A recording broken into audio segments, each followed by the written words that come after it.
કાયદો અને વ્યવસ્થાના મુદ્દે ભારતીય જનતા પાર્ટીનો બેવડા ધોરણ જનતા સમક્ષ દેખાયા હેમાંગ રાવત. વાઘોડિયાના ધારાસભ્ય ધર્મેન્દ્રસિંહ વાઘેલા આયોજિત સમૂહ લગ્નમાં નોટો ઉડાડતો અને નાચતો જોવા મળ્યો. બળાત્કારના આરોપમાં જામીન પર છૂટેલો આકાશ ગોહિલ છે. એક તરફ ભાજપના ગૃહ રાજ્યમંત્રી અસામાજિક તત્વોના ઘરે દબાણ ઉપર બુલડોઝર ફેરવવાની વાતો કરે છે અને બીજી તરફ જે સમૂહ લગ્નમાં જાતે ગુજરાતના મુખ્યમંત્રી આવવાના હોય એ જ સમૂહ લગ્નના પૂર્વ સંધ્યાએ આયોજિત ડાયરામાં એ જ સ્ટેજ ઉપર બળાત્કારનો આરોપી નાચતો અને નોટો ઉડાડતો જોવા મળેલ છે. આકાશ ગોહિલ પર બળાત્કારનો કેસ થયો ત્યારે પણ તેના ધારાસભ્ય ધર્મેન્દ્રસિંહ સાથેના અનેક ફોટો વિડીયો જોવા મળ્યા હતા.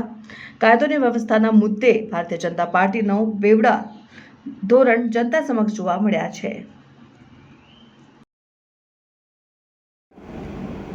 એક તરફ ગૃહમંત્રી મોટી મોટી વાતો કરે છે કે અમે કોઈ ચમરબંધીઓને છોડીશું નહીં, ગુનેગારોનું લિસ્ટ બનાવી રહ્યા છે અને ગુનેગારોના ઉપર બુલડોઝર ચલાવવામાં આવશે, આવી બધી મોટી મોટી વાતો કરી રહ્યા છે. બીજી તરફ આકાશ ગોહિલ નામનો એક આરોપી કે જે દુષ્કર્મોનો આરોપી છે, બલાત્કારનો આરોપી છે, પરણીતાને ફોન કરીને પૂછ્યું હતું એણે કે તું ઘેર એકલી છે, અને પછી એના ઘેર જઈને દુષ્કર્મ આચર્યું હતું ને એના ઉપર કેસ થયો હતો. પરણીતા કેસ કરવા માટે થઈને 8-8 કલાક પોલીસ સ્ટેશનમાં બેઠી હતી, છતાં પણ એ બહેનનો કેસ મોડો લેવામાં આવ્યો અને ખૂબ જ દબાણથી લેવામાં આવ્યો.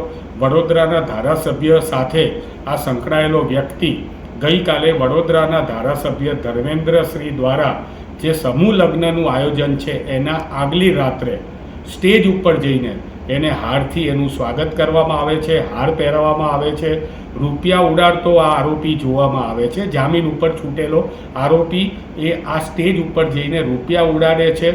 અત્રે એ પણ માહિતી છે કે આ એ જ સ્ટેજ છે જેના ઉપર આ સમૂહ લગ્નમાં આજે માનનીય મુખ્યમંત્રીશ્રી આવવાના છે. જે કાર્યક્રમમાં માનનીય મુખ્યમંત્રીશ્રી આવવાના હોય એના સ્ટેજ ઉપર આવા બલાત્કારના આરોપીઓ એ પૈસા ઉડાડે, હાર પહેરાવવામાં આવે. મને લાગે છે કે ભારતીય જનતા પાર્ટીના દેખાડવાના દાંત અને ચાવવાના દાંત અલગ છે. જો હકીકતમાં એમણે ગુંડાઓ ઉપર કે બુટલેગરો ઉપર કે આરોપીઓ ઉપર સખત એક્શન લેવું હોય તો સૌથી પહેલાં આવા કાર્યક્રમોની અંદર મુખ્યમંત્રીશ્રીએ જવાનું ટાળવું જોઈએ.